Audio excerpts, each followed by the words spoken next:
नमस्कार। माननीय सर्वोच्च न्यायालयाने 27 सप्टेंबर 2013 रोजी दिलेल्या आदेशाला अनुसरून राज्य निवडणूक आयोगाने मतपत्रिकेवर वरीलपैकी एकही नाही म्हणजेच नन ऑफ द अबोव अर्थात नोटा हा पर्याय मतदारांसाठी उपलब्ध करून दिलाय। मतपत्रिकेमधल्या उमेदवारांपैकी एकही उमेदवार जर मतदारास योग्य वाटत नसेल तरच त्याने या पर्यायाचा उपयोग करायचा आहे।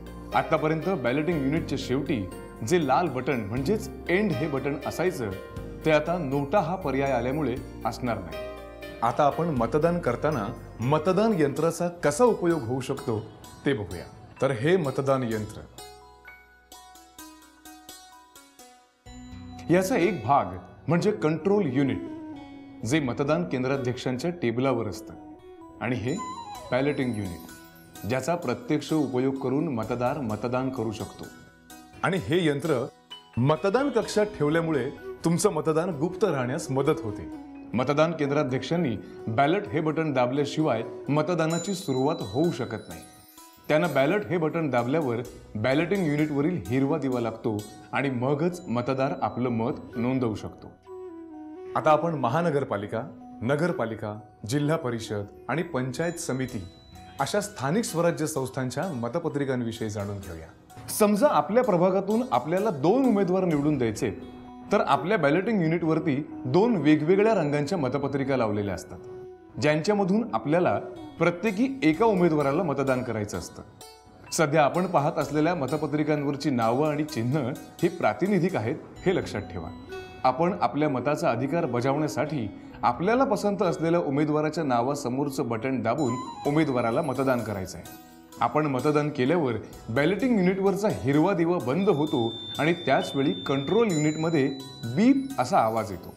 समजा आपल्याला आपल्या प्रभागातील पहिल्या मतपत्रिकेवरील एक उमेदवार पसंत आहे, पण दुसऱ्या मतपत्रिकेमधील एकही उमेदवार योग्य वाटत नसेल तर काय करायचं? तर आपण पहिल्या मतपत्रिकेतील योग्य उमेदवाराला मत दिल्यानंतर दुसऱ्या मतपत्रिकेतील शेवटचं म्हणजेच वरीलपैकी एकही नाही अर्थात नोटा हे बटन दाबायचं। त्याची नोंद कंट्रोल युनिटमध्ये होऊन मतदान प्रक्रिया पूर्ण होईल। आपण आपल्या पसंतीप्रमाणे दोनही मतपत्रिकेतील प्रत्येकी एका उमेदवाराला मत देऊ शकतो किंवा एका उमेदवाराला मत देऊन दुसरं बटन वरीलपैकी एकही नाही म्हणजेच नोटा हे बटन दाबू शकतो, किंवा प्रत्येक मतपत्रिकेतील शेवटचं बटन वरीलपैकी एकही नाही अर्थात नोटा ही बटन दाबू शकतो।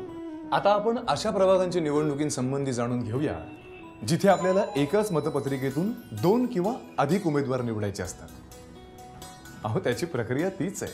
आपल्या पसंतीच्या उमेदवाराला मत देणे किंवा वरीलपैकी एकही नाही अर्थात नोटा या पर्यायाचा वापर करणे।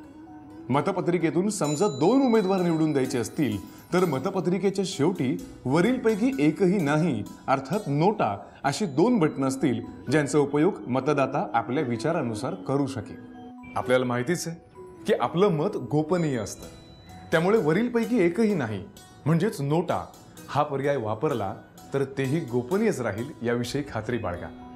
वरीलपैकी एकही नाही म्हणजेच नोटा हा पर्याय मतपत्रिकेवर आल्यामुळे आता आपल्याला मतदान केंद्राध्यक्षांकडे जाऊन नमुना VM1 मध्ये मतदान केलं नाही असं भरण्याची गरजही राहिलेली नाही। आपलं मत अमूल्य असल्यामुळे आपण त्याचा वापर सुज्ञपणे कराल याची आम्हाला खात्री आहे। धन्यवाद।